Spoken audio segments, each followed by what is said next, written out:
Thank you to Huel for sponsoring this video. More on them in just a bit. What is going on there, citizens of the Reject Nation? How you feeling today? Tara, you're in the podcast space. I am. I'm here. I'm glad to have made it. I like it. As we have mentioned a couple of times, Tara and I said we would do I guess we'll call it like an after show, after show podcast.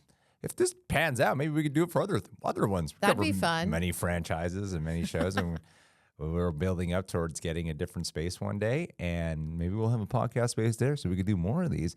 So here's the deal. We watched the 8 Harry Potter movies, 7 books, 8 movies, and yes, we also covered the reunion. Now we are going to go through your guys' questions and make a podcast out of it, our little after show. So I'll be honest, I don't know how people will feel about it. It is what it is. There was a billion questions, which we really appreciated. And we've been on crunch time, even right down to when Tara walked through. So I was like, hey, gotta move fast.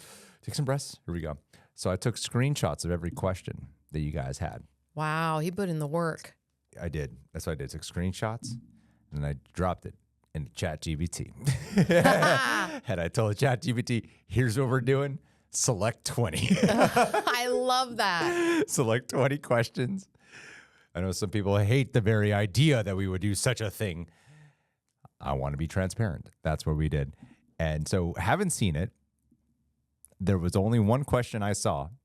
And this is when I'm like, good job, ChatGPT, because the first question is going to be us choosing, of seeing what house we belong to. And that's what I had you sign up for before we started rolling, because that was the first question. So let's hop right into it, guys. Okay. The first person, Danny Say Snia, oh wow, I don't spell that. 91, a sorting of you two into your houses, your wand, and your Patronus. Okay, so let's start with the houses. So Tara, what's on your menu? Let's go with you first, Tara. What's on your menu? What do you It got? says moon and stars, and I was going to click stars just because I like, I'm gravitating towards stars. All right, do your thing, because I don't have that. Clicking stars. Do I do the whole thing? You're going to do the whole thing. Okay, Don't go okay. me. Yeah. What kind of instrument most pleases your ear? The piano, the drum, the violin. Oh, I love a violin. The trumpet. Gonna go to the violin. It would have been piano, but I'm in the violin. Okay, you and 2 friends need to cross a bridge guarded by a river troll who insists on fighting one of you before he will let all of you pass. Do you volunteer to fight? Probably. Attempt to confuse the troll into letting all 3 of you pass without fighting. That is a good one. Suggest that all 3 people should fight without telling the troll. Suggest drawing lots to decide which of you will fight. No, we're going to confuse him. We're going to absolutely confuse him into letting all 3 of us pass. That's called brains, right? So that's what we're going to do. If you were attending Hogwarts, which pet would you choose to take with you? Cats, toads, owl, cats. Obviously, I have 2 black ones, Grinch and Mika. They're twin cats. I love them to the ends of the earth. If you were attending Hogwarts, which pet would you choose to take with you? A ginger cat? You better have a white cat, Siamese cat, tabby cat, black cat. There it is. Select. I'm not even going to look at the other options. Which of the following would you hate people to call you? Ignorant, selfish, ordinary. Oh, that's a bad one. Cowardly. Oh, that one's really bad. You know what? I'm really going between ordinary and cowardly. I think I'm going to go with cowardly. Which of the following do you find most difficult to deal with? Loneliness, boredom, hunger, being ignored, cold. Oh, cold is bad. I do hate it when I'm cold, but I think, hangry is a real thing. Loneliness is tough, but I'm going to go with being ignored because that can really get under your skin. If you could have any power, which would you choose? The power to read minds, the power to change the past, the power of invisibility, the power to speak to animals, cool. The power of superhuman strength, the power to change your appearance at will. Oh, God, that sounds fun. Oh man, I wanna talk to the animals, but I also want to change my appearance at will. That would be so fun. I'm going with that one. I feel like I already have the kinship with the animals. Okay, left or right? Choose one to continue. Right. The sorting hat's ready to make its decision. Oh my God, what is it? Dun dun dun. Continue. Okay, wait. I'm Gryffindor. Oh, no way. Damn, that's the one you want to be. Oh my God. Okay, it says, welcome to Gryffindor. Thank you so much for having me.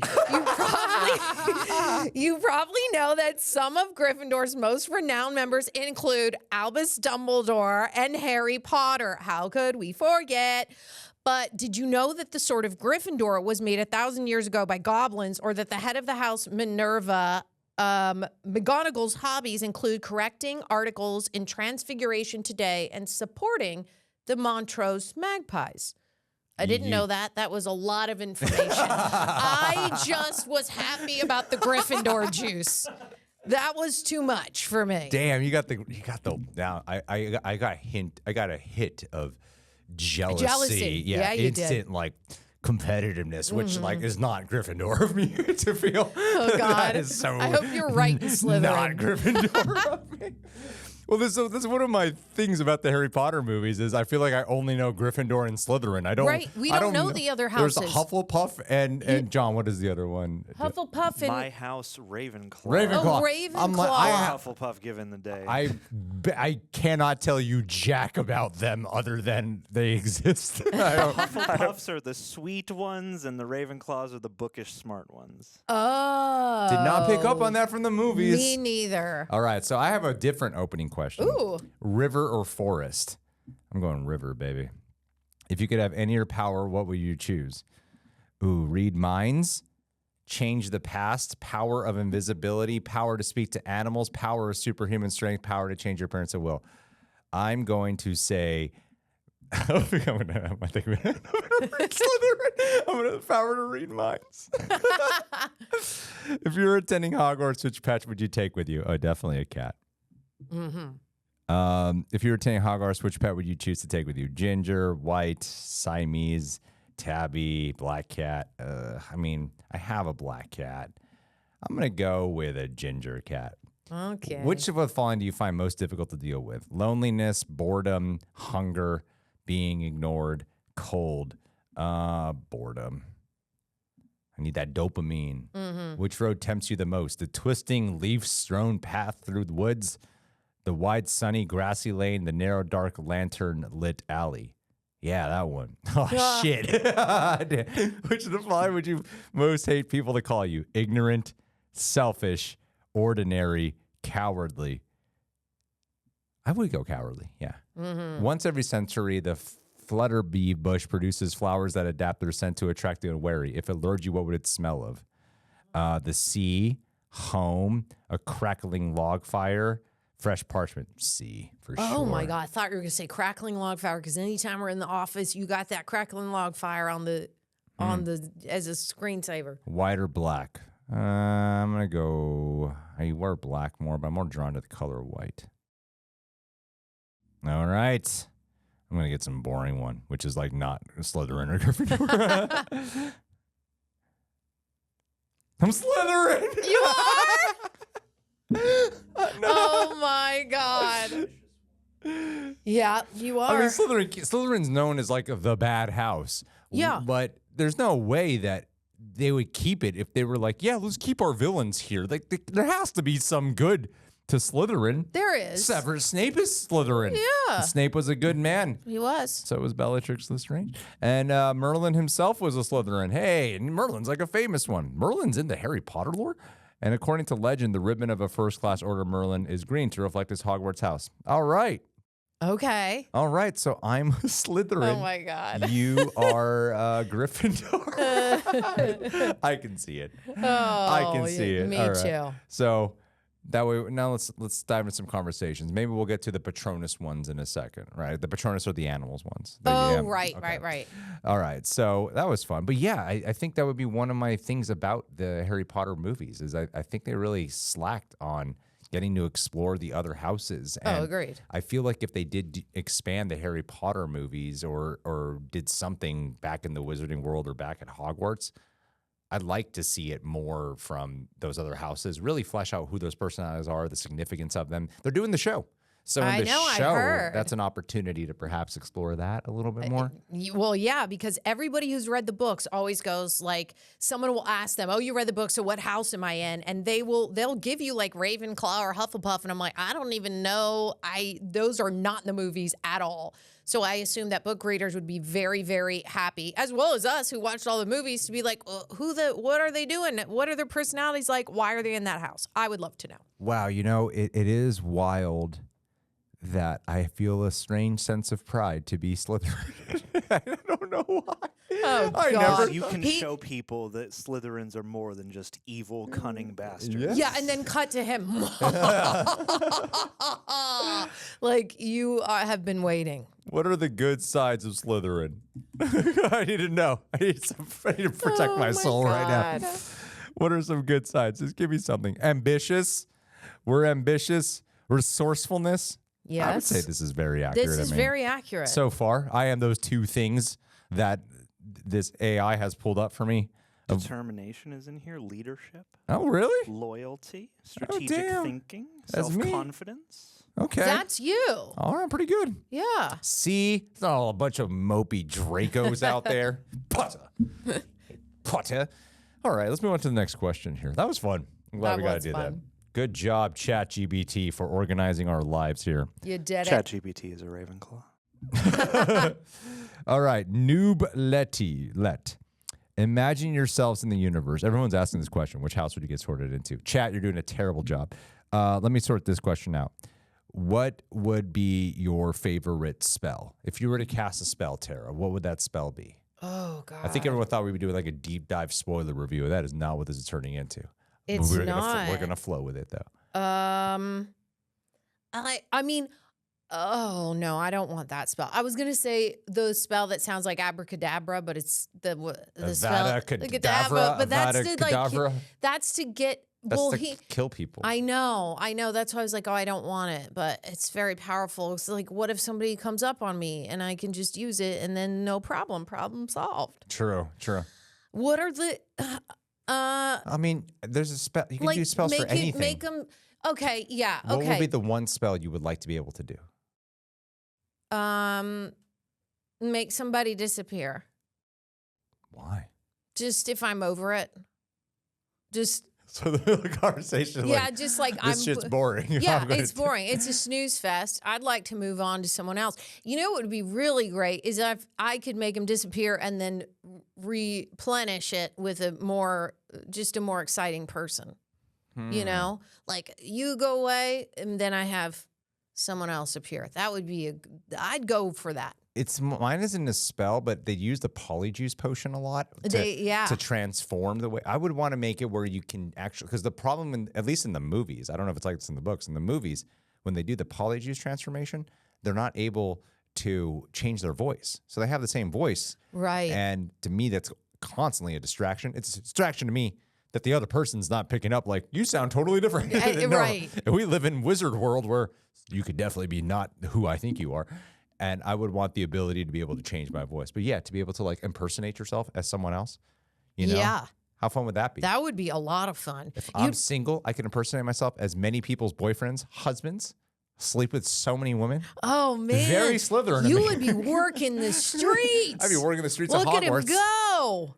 Oh, wow. So many husbands in our world would be like, you disappointed me last night. Their wives would be telling them that. And be like, we didn't do it last night. And be like, they begin to a But lot of we arguments, did. but we did. Right. There's some disappointing bed stuff Yeah, which is normal for you. So we did. Exactly. That's why I want to do it to other couples. Tear them down to right, bring so me you up. can feel better about what's going on You know there. how I operate, Tara. I agree. What would your Patronus animal be? Oh my God, yes. I really wanted it to be a black cat, but my other instinct was gonna say dolphin. Why a dolphin?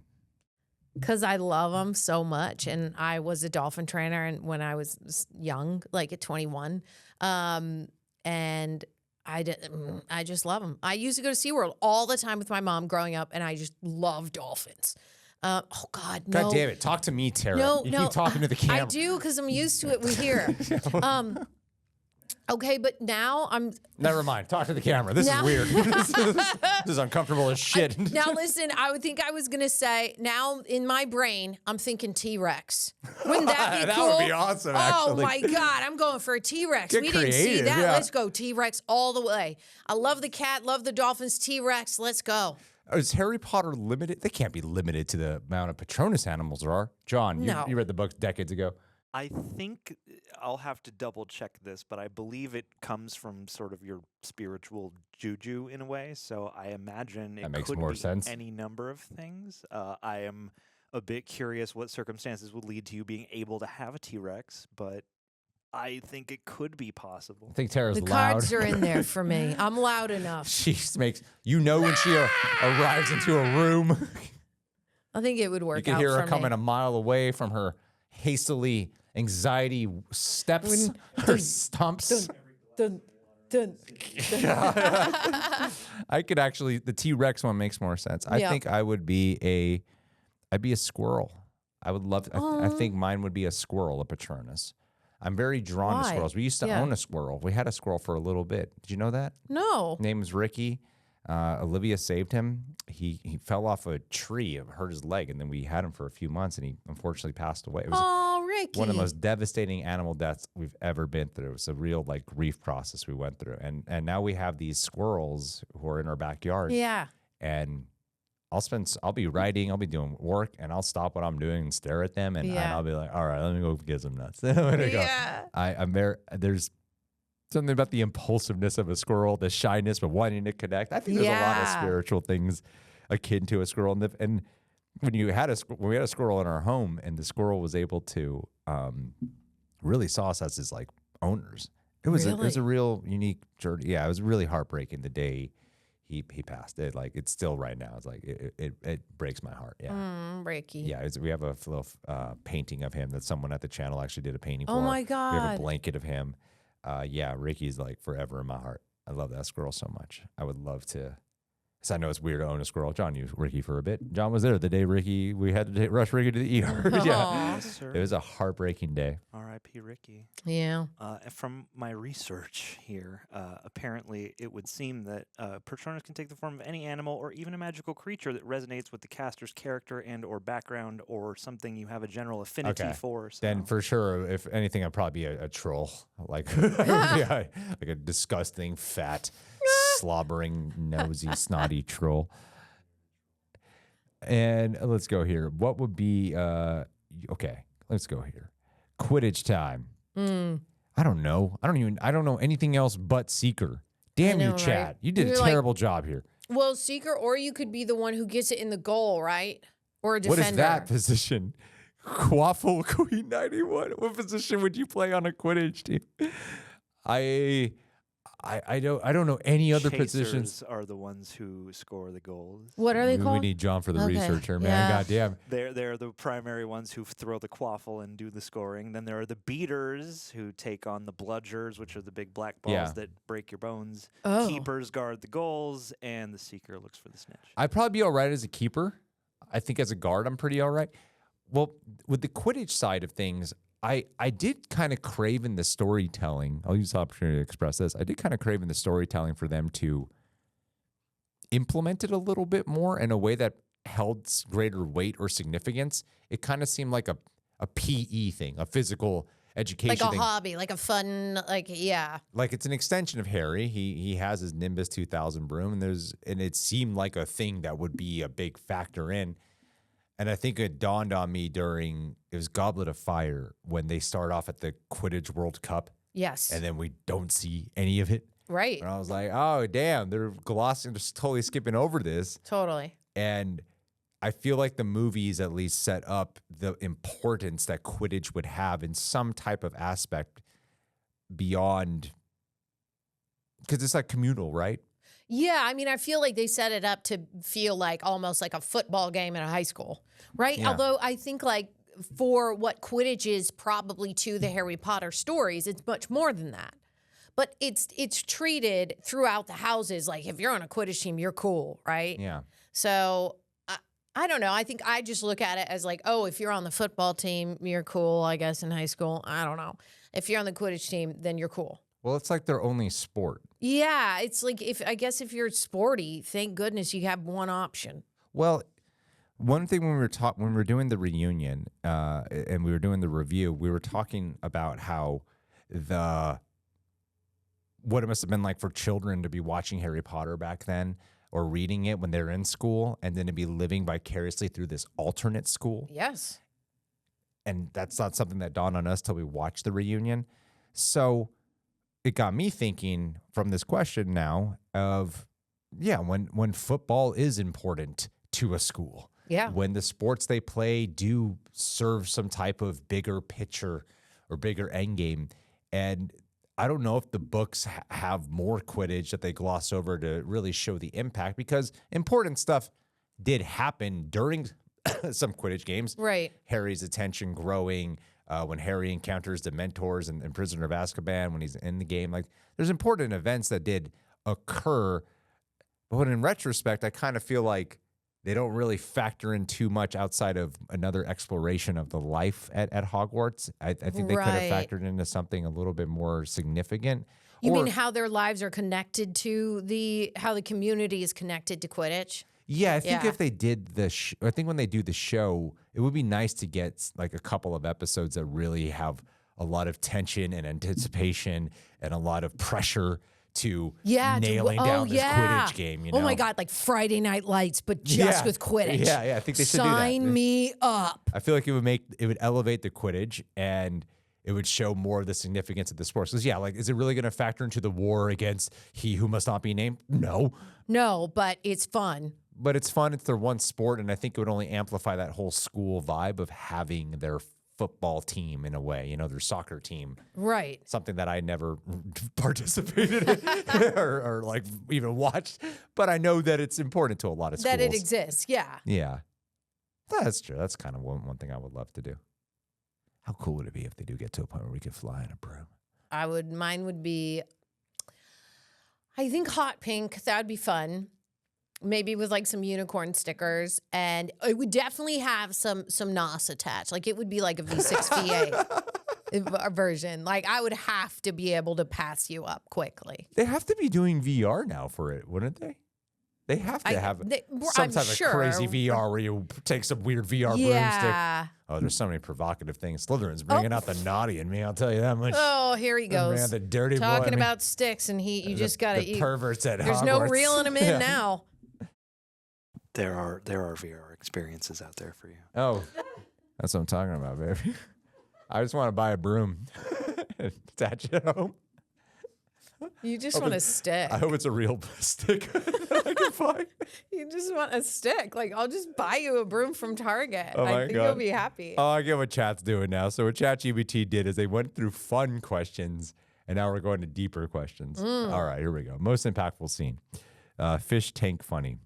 What was the most impactful part of the series for you guys? Maybe a scene that stands out now that you've finished. Ooh, Tara, what's yours, man? There's got to be a couple. What is one that really comes to mind? What's a moment that'll like stick with you? I really love in Deathly Hallows Part 1 when Ron comes back and he is sort of solved of not having the necklace on, and he comes back and he just shows up with Harry after saving Harry, right? And he says to Hermione, he's like, hey, and it's like his normal self. He's like, hi. And she gets so mad. And that is when I feel like it's the most realistic and the most grounded for them trying to get to us as audience members. They are two people who love each other and will never really say it out loud, right? Which we're all waiting for. And she's like, where's my wand? Where's my wand? I just thought that scene between Hermione and Ron was, I loved it. I thought it was really, really good acting on both parts. And I really loved how it nailed down that they obviously have feelings for each other. They're just not saying it out loud. I think that was a very strong. But damn, I kind of didn't. Deathly Hallows Part 1. We should probably rank these at some point. I think Deathly Hallows Part 1 is my second favorite one of them all. And that scene is really great. That movie has the dance scene between him I and know. I Hermione. love that. There's something that's kind of weirdly abstract about that scene to me because I can't even I want to say the most intelligent things and sound like the smartest critic ever. And when I talk about that scene, and I don't really quite know why it's so impactful. All I can really talk about is the feeling it gives me. There's this weird sense of like melancholy escapism. There's not much they can really do in that moment. Yeah. And this is their 10 seconds of joy and escaping into humor for a little bit. Like this feels silly and awkward, but let's participate because this is the last thing that we would probably do or should do right now. Yeah. Where they go to like actually dance with each other, and it's sad, but it's funny, and not funny in like a ha way. It's funny in that like uncomfortable way it must be for them when they have, because they've never danced together, and now here they are dancing with each other. And Daniel Radcliffe is like so committed to it, you know, it's like a gift. That's what it is. He's kind of like gifting her with an escape in that moment. Yeah. That's what it is, I think. Yeah. He's gifting her with an escape. That's what makes it really bittersweet, because that moment is very intimate.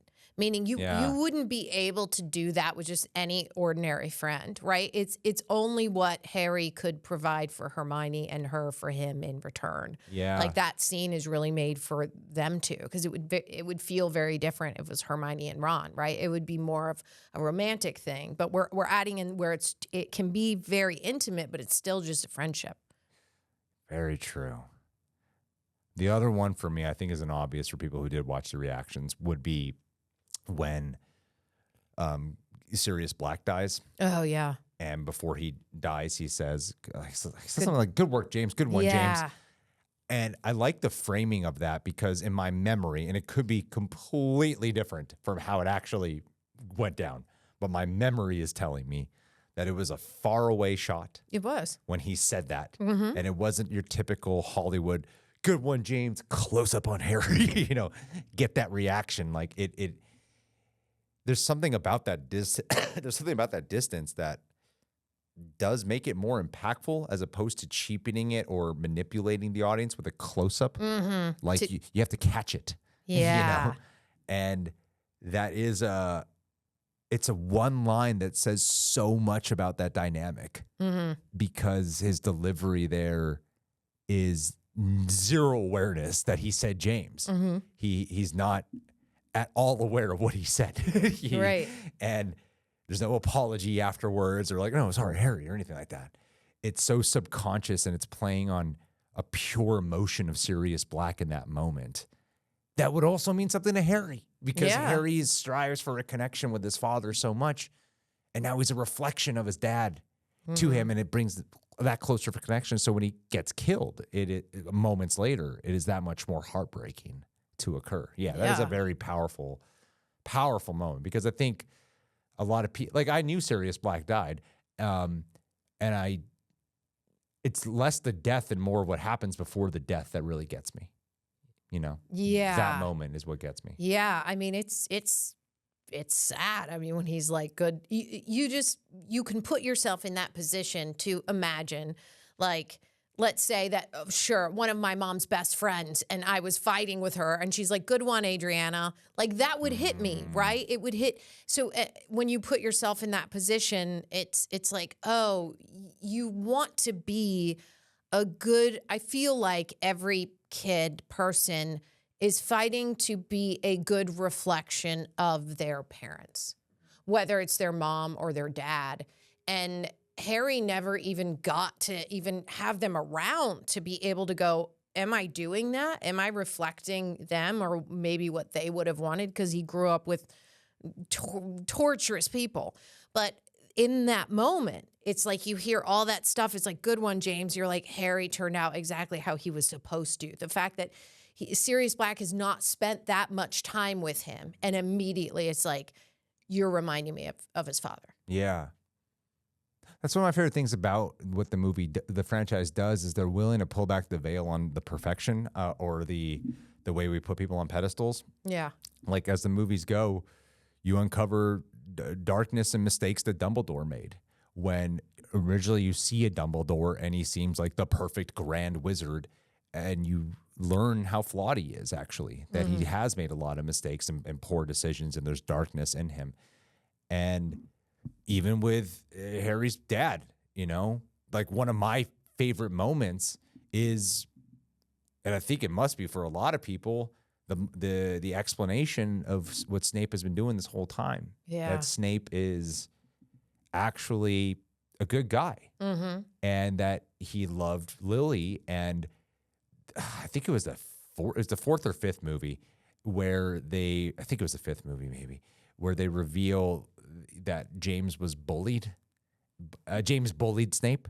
Yes. Which puts a flaw on James, you Totally. know? And that development of, this product is, and the way that plays with the audience, first off, is smart of, is Harry being punished for the sins of his father? You know? When that is not the case. It's actually the inverse. But yeah, a lot of that, the theme, the reunion touched on this, and then now in reflection on this video we're doing, I'm seeing it more now that appearances can be deceiving. Don't judge a book by its cover, whatever phrase you want to apply. And I think the movies and the books obviously do a good job of stripping down that veil, not in a way that does a disservice to the characters. Like sometimes that happens in Hollywood now, where they take a legacy character or something, or you put a character in a sequel, and then they do a complete opposite take, and it pisses off the world. Yeah. That's not the case here. In fact, I think it amplifies their characters, and I think it magnifies them and makes them more human, and you connect with them more versus distancing from them more. Yeah, I mean, I absolutely agree. I mean, in the reunion, the fact that at the very end, the director decided that Harry would take him up to the Voldemort, to the very top spot, and go and pull him down with him, and that they would be combined as they're going down. That's not in the book. That he decided that, and that's one of those moments that it's like it's not taking away from it to where I would assume that book readers would be upset about it. It's adding to everything in both of those characters and everything that has come before. I agree. All right, we spent a long time on that one question, and it was worth it. It was worth it for a tight day. Let's see here. Pulling up. Did I skip over something? No, I didn't. All right. Oh, we kind of touched on it. Lauren 19984. What death hit you the hardest emotionally? Well, actually, no. I mean, I feel like we know the answer for you. Yeah. Which death hit you the hardest emotionally? Obviously, Dobby. Yeah. Yeah. Because he reminded me of my mom. Just go look at the reaction. God, I'm just like crying. I'm just sobbing the whole time. Yeah. And Yeah. mine was Sirius Black. Yeah. Yeah. So, yeah. We kind of like, yeah. In retrospect, in hindsight, it's probably Dumbledore, though. Because he was willingly going to die. He knew he would sacrifice himself. And Snape's death, because he was only able to be, he was going down as darkness, you know? Like he was known as Voldemort's, like one of his top guys. He was headmaster during the dark period. And if Harry never learned the truth, his whole reputation would have forever been, his legacy would have been that. Yeah. And in context, in conversation, I would say those. That is sad because he wasn't that. No, he wasn't, Snape yeah. was putting up that armor and that look for Harry and for Dumbledore for the sake of Hogwarts. And for to never receive the praise for the good that he did and the sacrifices he made. Never got to experience that. Like it's really selfless. Yeah. Actually, the more we talk about it, might be It's Snape. probably Snape, Yeah, it's probably right? Snape. Actually, Yeah. The more we unpack this, yeah. Which is so crazy because Alan Rickman was perfect as the villain. And then he's even more perfect when you find out the truth. Like, wow. When he does the thing and we know that he sends the dough to Harry, I mean, that's such a moment. Yeah. Whoa.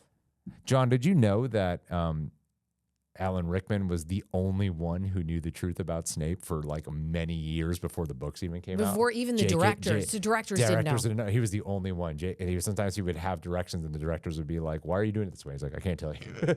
That's great. I had Yeah, no you idea. know Isn't that I've never wild? heard that, Yeah. That's crazy. So Yeah. now if you go back and you watch it, you like pay attention to Snape and you'll see that you'll probably be able to pick out moments where that director was probably like, wait, why are you reading that line that way? And it's because he knew the ending and no one else did. He got the advanced screeners from JK. Wild. Snitch Snatcher 42. Besides the trio, which character duo was your favorite and why? Oh, duo. Were there more duos? What are they talking like the twins or?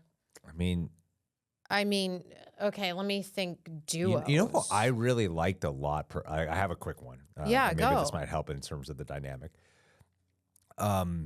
Lupin in the third movie, the werewolf guy. Yes. Yeah, I think him and Harry, their chemistry, I thought was really great. I would agree with And I that. think their interactions are not talked about really. Their development and what that led for Harry in terms of who he grew into, and Yeah. his Lupin's overall like demeanor and shroudedness. I really loved their interactions a lot. Yeah. Well, I mean, I kind of wanted to say like Hagrid and his animals. I think that works. Like, I mean, just all of that. I loved it. And it shows that he's just like this big sort of what looks like an ogre of a man. Mm-hmm. And he is the softest, most safe place to fall for them, Yeah, as well as the animals, which. I don't know if this is one of the questions, but I'll ask it then. I mean, who was your favorite character? You don't have to spoil your heart. Yeah, I love Hagrid, but then the other part of me wants to say Hermione because she's just so smart and independent and brilliant, and also is just like always prepared and one step ahead of everything, just throughout all of the movies, which I very much appreciated. But I think maybe my heart would go more towards Hagrid. I feel like he, in what I said, like him with the animals and being a safe place to fall for our three main characters, that just stands out. Like you couldn't wait to get to see Hagrid at his place. Like what's going to happen at their place? Because he's always going to be willing to help them. And even though he has those little like slip falls where he accidentally told them in the Chamber of Secrets or the Order of the Phoenix that the thing was guarding the stone. Maybe that's the first one. He let it slip that the dogs are in there guarding a stone, and he wasn't supposed to tell him. That just made him such a lovable character because he was the only one out of any of the other teachers there that treated them like humans, like kids who were human. You know, the other teachers, they didn't help. No. Reject Nation, if you haven't heard, I'm going to tell you about a little thing that's been part of my routine these past couple months. Ooh. Try not to spill. Huel, Huel.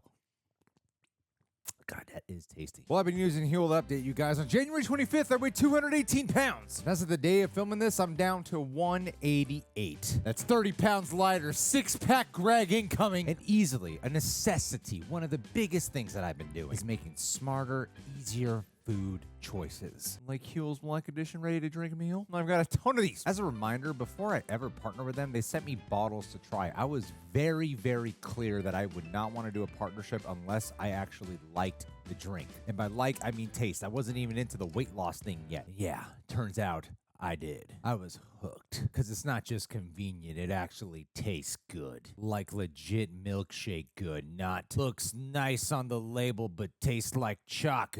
No, it's good. So here's why it works for me. It's a complete meal in a bottle, packed with 35 grams of protein, slow release carbs, 27 essential vitamins and minerals. So you're not just filling up, you're fueling up, as we like to say. No prep, no cooking, just grab it, drink it, and you're good to rock. And as for flavors, I mean, they got chocolate, vanilla, iced coffee, strawberry, banana. If you can't decide, variety box is a great way to go. Huel makes eating well simple. Takes the pressure off, especially if you're trying to stay consistent. The best part, it's affordable. Each bottle costs less than $5 if you're finally ready to try it out, or if you already take Huel and now you want to help support the channel and a little extra bit. You can go to Huel.com and use our code REJECTS for 15% off your first order plus a free gift. That's Huel.com, code REJECTS. You can also go to Huel.com/rejects. I did that today. So whether you're getting in shape or trying to eat smarter, Huel makes it easy to stay on track. Thank you, Huel, for sponsoring this video. So that. What about you? I really loved your answer, though. Mine's probably way more cliche. It's Harry. I mean, Yeah, I mean, that's, yeah. really, the question is, who's your favorite outside of Harry? I mean, like, it's kind of unfair when you consider he gets the most screen time. It's his story. He's the lead. So you're going to get the most invested. And a lot of times with this stuff, leads tend to be my favorite characters a lot of the time. It's rare where I'm actually saying, like, there's a show, an anime called Naruto, where there's a billion characters. I'm like, yeah, my favorite's the main character, Naruto. I watch Breaking Bad. My favorite is Walter White. The Sopranos. My favorite's Tony Soprano. like it's the lead character a lot of the time. I would say Harry, and I think my appreciation for Daniel Radcliffe is kind of skyrocketed through the journey of watching an actor grow on a much smaller scale, and it on a very, very microscopic scale. I would say kind of when I watched Tina Fey in 30 Rock, of how, wow, you could really tell she's acting and she's really doing lines. I see more like you are definitely the writer of the show, but you are not you have ways to go in terms of being a lead actress. And then eventually I stopped seeing Tina Fey and only saw Liz Lemon. Yep. And that's like an evolution of an actor to me. And I think Daniel Radcliffe, that's part of what endears me to Harry so much, is how brilliant of an actor he turns into. Right. During this, like, he really evolves as an actor. And that in turn really evolves Harry, and you grow more connected to Harry over time. Because in the early years of the movies, I would definitely say, like, Harry was not my favorite character, and he wasn't the performer I was most interested in. Right. But then eventually, a lot of times the camera would only be on him, and I'd find myself glued because it was him. My second favorite would be Hermione. She's so cool. Yeah. like she's really so is. goddamn intelligent. Yeah. And I'm not sure what it is. It's like it's rare where you get, now I didn't actually have this thought until right now, or maybe it was there and I'm only realizing it. It's rare where you feel like you are safe when the female character is around. You know, the strength comes Very from true. like, you'll be safe when Hermione's around. Like whenever it was siphoned off, when it was only Harry and Ron, you don't feel that safe. Yeah, no. You're like, yeah, you guys can whip up a spell, but where the heck is Hermione? You're gonna need some help. When it's Harry and Hermione, there's we're good. badass. We're there's good. something really badass about it, and you trust in Hermione a lot. And I think Emma Watson's consistency with that character, where she is allowed to still be a woman, you know, she is allowed to still be a young girl growing into a woman and have romantic feelings and such, and have attractions. That's what I think a woman is. They think about guys, right? And guys think about girls. So, I think it would be them two in particular. Yeah, I agree with that. And that is funny to think about, which is what annoys me the most in movies, is that, someone sends me a script or something, is like, you play that. And there was one more recently where it was like, I have a black eye and I'm asking like a therapist, like, how can you help me just to get out of this with my husband? And I was like, oh, I can't play that.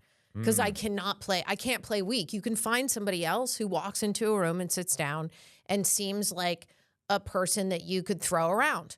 And I am not that person. I'm just not. I don't even come across that way. I was like, you can find someone better.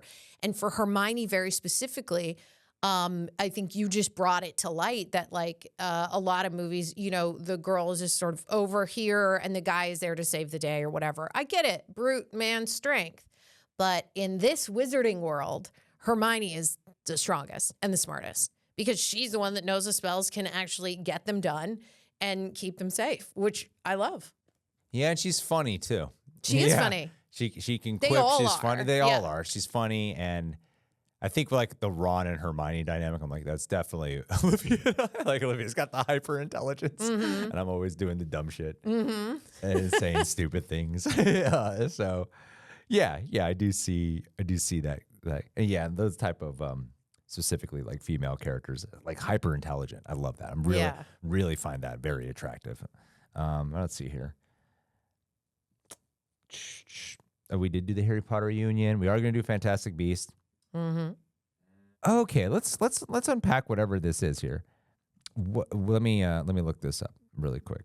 John, can you look up it'll be easier if you do this. Can you look up the Dudley deleted scene and tell me what the information is there? Because apparently there's like this big deleted scene of Dudley in Deathly Hallows Part 1 that I saw a lot of comments that were going, because in full transparency, I didn't want spoilers or to be reminded of anything.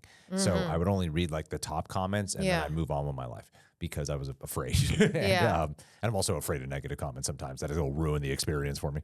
So there was a lot of comments that were going, I can't believe they cut out that Dudley scene. I can't believe they cut out that Dudley scene. And there was a lot of that fervor in the comments. Really? So yeah, we'll find out what that is. Voldemort's deeper story, Dan V150. Do you feel like you missed out on Voldemort's backstory? Many scenes were cut from the Half-Blood Prince book including the fact that you find out he was turned down twice for the defense against a dark arts position. Wow. Okay. I will say, I think Ralph Fiennes is insanely great and iconic in it, and I love watching Voldemort, gripping to watch. In hindsight, I do feel like he was, while being, yes, the embodiment of evil, and that is the service he needs to be. Yeah. What did you think of Voldemort? Before I sit my opinions down. I mean, I what's your feel like honest- where you're going, you're like, well, we could have seen more of him, of how he got to where he is. Because that's always interesting. Just like when you find out, God, how did this serial killer grow up? And then you're like, oh, it was not good.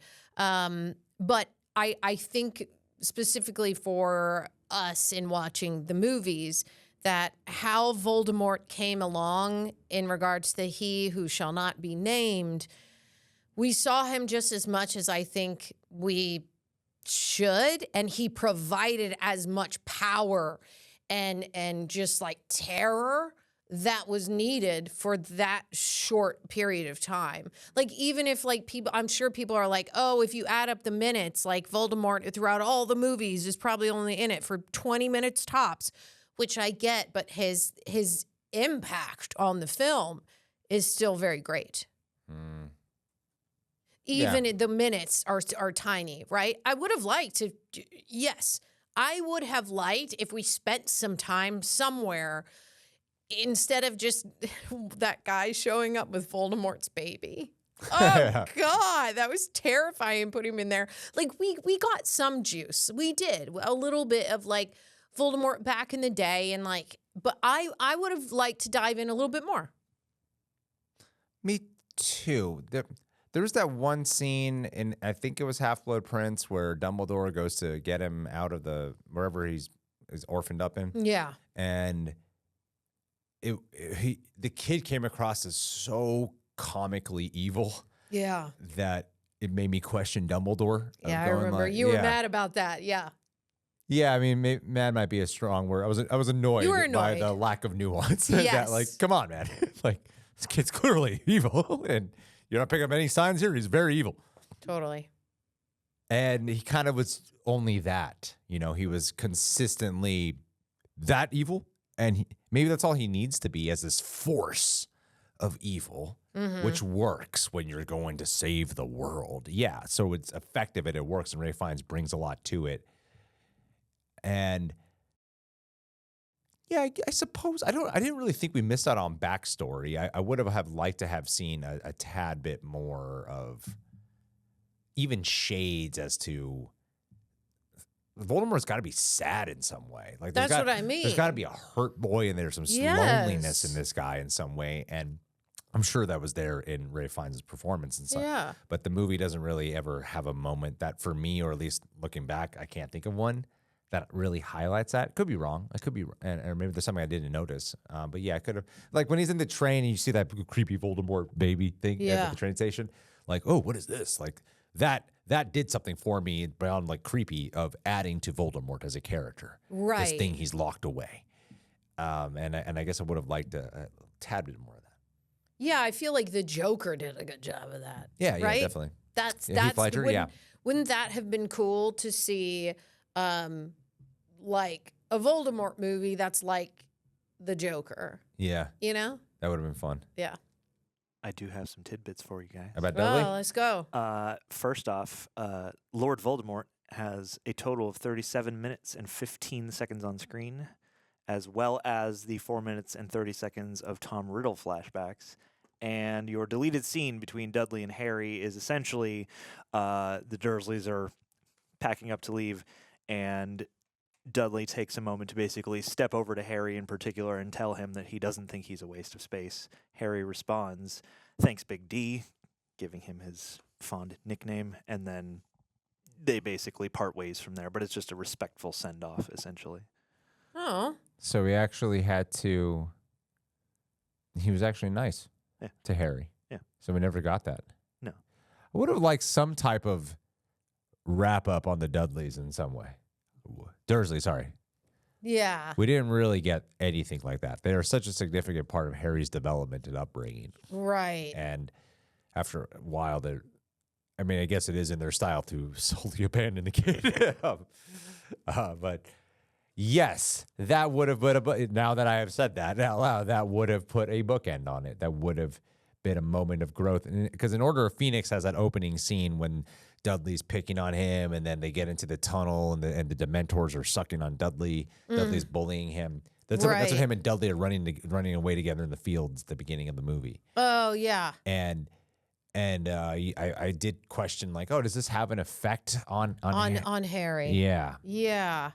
Yeah, that gives some context that he wasn't as bad, because I did legitimately hate that Hated him, family. yeah. Hated all of them. They were awful.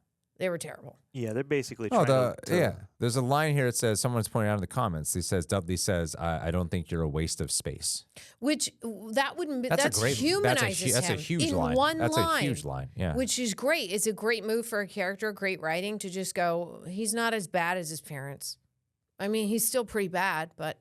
And it's illustrated in this little scene because they're about to leave home, essentially, and then Dudley's like, what, Harry's not coming? And Uncle Vernon's like, of course not. And then Dudley makes the actual, like, I'm going to cross the car, approach you. It's like an actual moment, yeah. Oh, wow. Yeah. That really robs that actor of having a moment too. And I think I think there would have been a good sense. There are things that I felt were kind of missing from the movies a little bit. So if I were to find a question here that could tie into what I want to say, that way I'm doing both things right here. That would make my life a lot better. The way how people often navigate these news stories here. Let me find it. I saw one question that was about it. Hold on. Okay, timestamp guy. If you could change anything in the movies, what would be the event relationship thing that you would change? Like mine would be Hermione and Harry get together in the end. That'd be weird. I think what I would have wanted is there's deaths that happen that kind of don't seem like there's much of an impact post-death, or we never got to really sit in it or see it. Yeah. Case in point that we brought up several times because we thought it might be alive because of how it happens off screen, and it's kind of the end of it. Mad Eye Moody's killed. Totally. And it's a Done. line of dialogue. Yep. One of the twins. I don't even remember which one. I think it was Lupin who was killed in Deathly Hallows. That's what I mean. I'm having a hard time even like recalling some of them. Like I think Lupin was one of them. And not giving that time to characters you spent time with, I think does undercut the power of their deaths. Yeah. And it's like you'll have Dumbledore die and it casts a big pall over everything, or the grief of Sirius Black. Like I get why some characters will cause more of a mourning period than others. I do feel like that was the main thing I would change, is enhancing and allowing us to live in that. It's like 5 to 10 more minutes of the movie. Well, I'll tell you what they didn't spend time on. Okay, I want an extra 30 minutes to see Snape as the dark arts teacher. Fuck, yes, my God, yeah. That is what I want. How fun would that be? I mean, give me a break. That needs to be an episode in and of itself. I wish Alan was still here to do it, but that is what I want.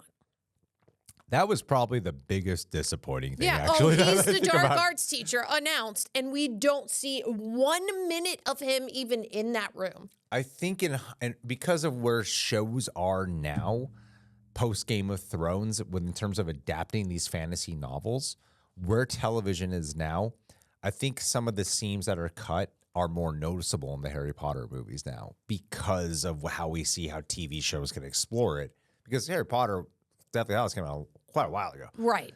So I'm sure Yeah. that's maybe at the time we wouldn't actually be thinking these things, but now it's noticeable. Like Snape, even as headmaster, and having those brother and sister who are torturing people, but we never see jack of it, but they're building it up. Things like that.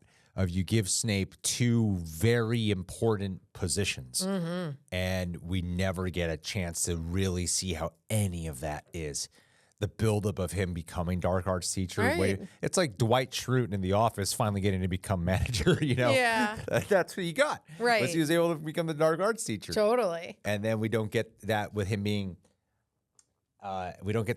headmaster either, which is really disappointing. And I think that would only add to the effect of what's happening here. And even though there's already a lot of impact of scenes that happen post all those things, the impact would have been even greater, even more grand. Imagine if you saw him as like a villainous headmaster, and then you're like, oh my God, this is all an act. Right. I do think that it would have even highlighted and made his death even more bittersweet if he ended up being the best dark arts teacher that they ever had, even though he's like mean and like annoying, but he would probably be very good. Sure. It would really up the points for that death. Like, Absolutely. yeah. Let's see here. Oh my God, I got a whole bunch of questions here. There's so many questions. Favorite character arc? That's Snape for me. Yeah, I mean, that's a... Unpopular opinion. What's your one Harry Potter hot take or unpopular opinion? God, I don't know. Unpopular opinion. I don't love the twins as much as everyone else. That is probably my unpopular opinion. Mm-hmm. I'm not as in love with them as everyone else. I think people really love those twins. And I don't know, they're kind of funny. That's about it to me. Yeah. They're like a little funny. Right. They're a little funny. But I'm definitely not. I didn't really care when one of them died.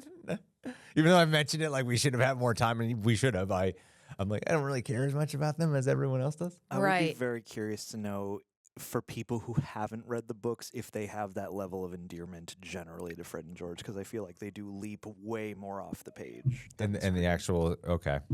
I like those. I like the characters in the movies. I like those actors, but they do like the what you love about Fred and George is probably in the books.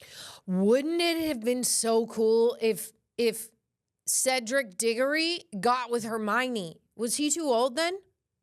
That's another one though too. Cedric that- Diggory's barely a character. He's in the movie. barely Yeah. a character. If he was there more, because he's like sexy Twilight man, but then he likes Hermione because she's so smart and so good at everything. I would have loved to see that Yeah. love story. Yeah. If Dream Crossover Fandom Blend says, if you could throw one other franchise into the Harry Potter world, like Marvel or Star Wars, what character would you love to see at Hogwarts?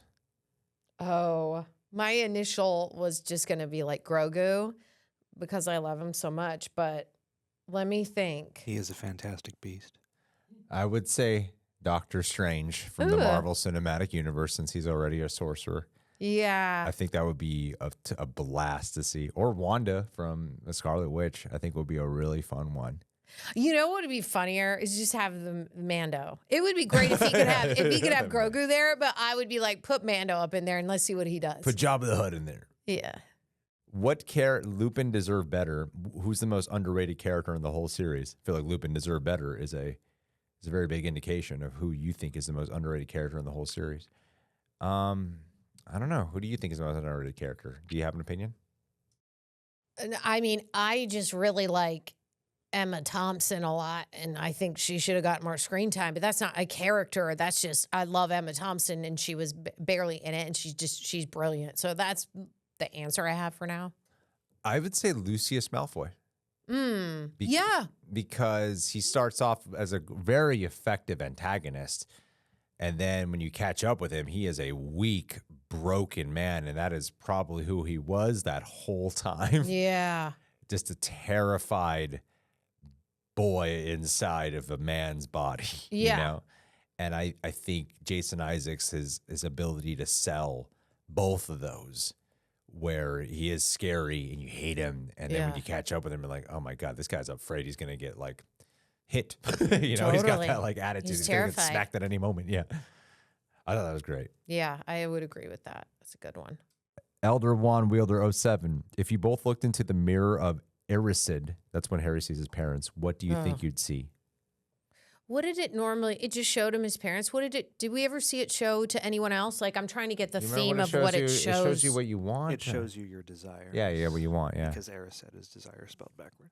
it would show me naked with a 6-pack. Yeah, Finally, that would be achieved. mine too. Just to hear him Greg shut up naked with about a it. six-pack. Goodness gracious! Every day, he 33 pounds down. Yep, Tara. I know I'm it. going to get the 6-pack. I know it. Yep, this is every day our And then, conversation. like how Voldemort and Harry morphed into one. Yeah. That's what would happen with me in the mirror. You would just see this Mm-hmm. slide into frame. Yep, that's Be what I need. perfect. Him to shut up about it. Give him the 6-pack. I will get so the we can 6-pack. end That'd it. be my spell. He needs the picture, and then we can just be done with Oh it. my god! If I had a spell for liposuction or Oh, something that that I would could be- eat whatever I want, I would love that. digestion. Holy shit! my God, we we need would to- monetize that spell. Oh my God, that would be the best spell. I am such a foodie. I want to Why just did like we not think of that eat- earlier?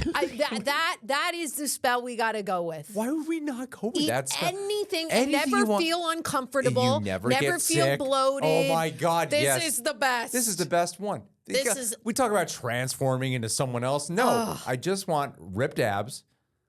Oh, solid chest. can you imagine that you could just like literally you could go to McDonald's and eat a Big Mac, but then go to Wendy's and get fries with a Frosty, and then order a pizza, and your stomach would not hate you, and you would just be living the dream. that is and the dream. And you get the dopamine hits from the food, and it's just so good. I love food so much. That's the best Telling spell. me I ate the same thing every day. in the last few months. The Daily Horcrux. What twist or reveal caught you the most off guard? That is not Snape. Let's not say Snape. What is the twist or reveal that caught you the most off guard? Maybe it's when they go to the Horcrux and Dumbledore has to literally drink all the juice that's going to make him, it made him see weird things, or it's like it made him very close to death. And he was like, he had to give that talk to Harry. He's like, if you have to shove it down my throat, you shove it down my throat, right?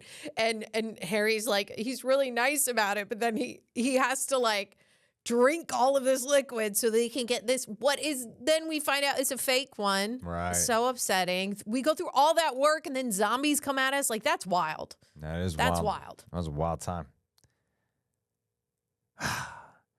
It's not really a twist or reveal. I know that but- wasn't, I guess mine wasn't really a twist either, but yeah, go ahead. No, I'm saying mine isn't. It's more of like a moment that I was like, I can't believe this is happening. When Harry and Hermione are making out and they're naked. Oh my God. Yeah, That. I was like, what are we watching right now? Okay, what? Oh, I have no recollection. Oh of my that. God. Oh my God. And- Oh my and God. Deathly Look it Hallows up. Part Look it 1? up. Look it up. Hallows Part 1. Hermione and Harry naked making out, and they showed it to us for, I swear to on my life, for at least 10 seconds. They're like shadowy, smoky figures, but it's But they're definitely Daniel I saw Radcliffe. side boob. I saw side and they boob. comment on that in the I know. and in the reunion. It's Daniel Radcliffe and Emma Watson. They're making out and they're nude, and I was watching it going, I can't believe this is happening right now. How does John not remember No, that? that's gonna. Oh my God. be That is ingrained in etched memory. into my brain. Yeah. That's a good one. Yeah, I'm gonna need a moment over here. Yeah.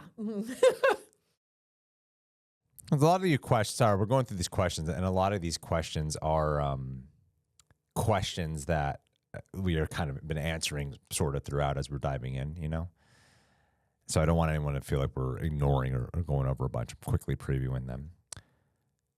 Don't Go in the Forest says, what was the creepiest or most intense scene for you in the entire series?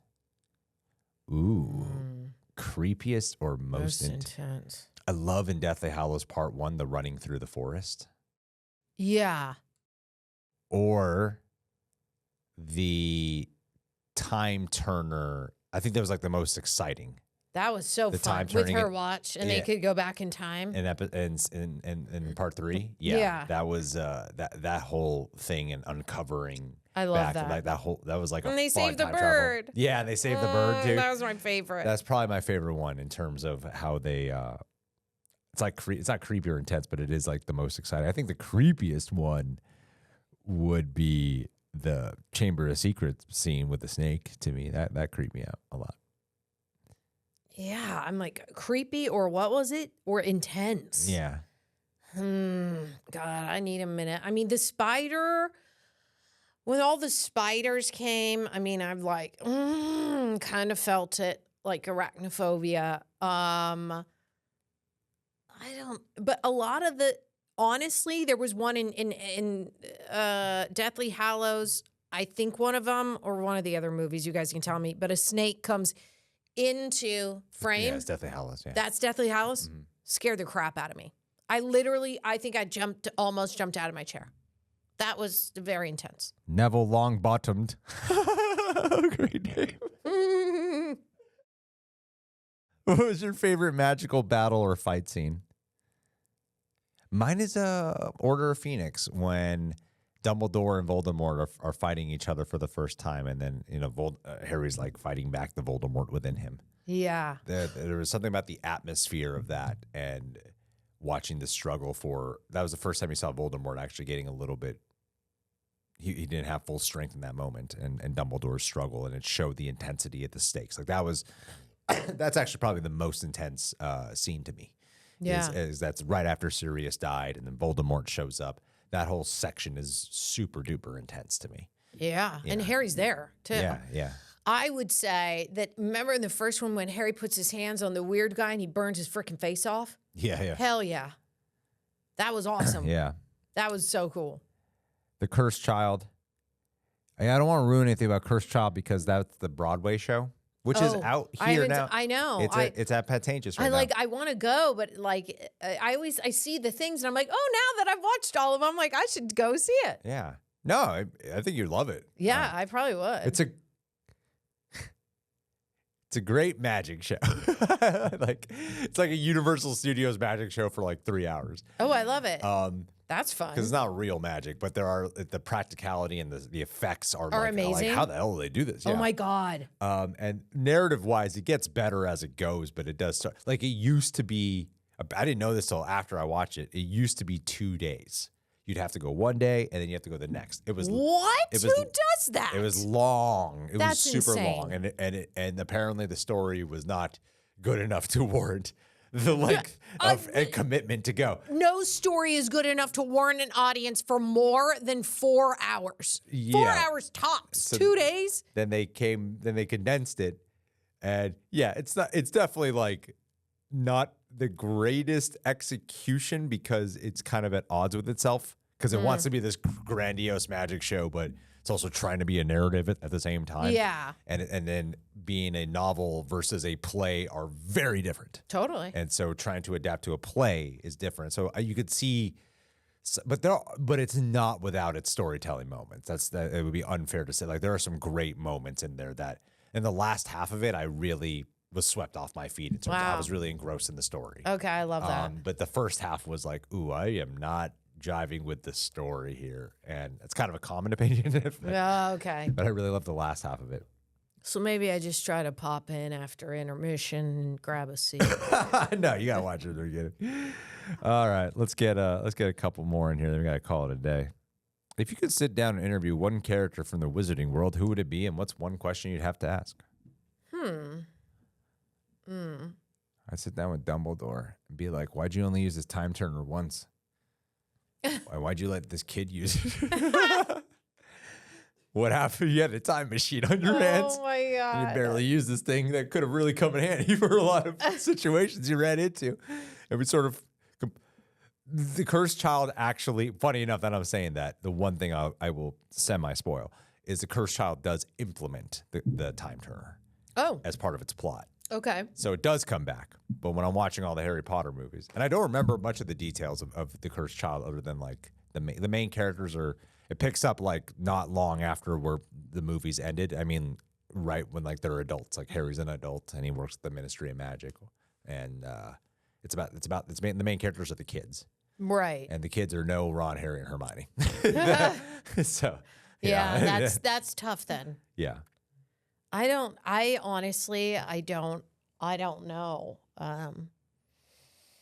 I feel like they gave us a lot during that reunion, which we just watched yesterday. And that was so fulfilling for me to see a lot of behind the scenes and how the directors worked with the kids and how, Harry, Ron, and Hermione grew up throughout these films.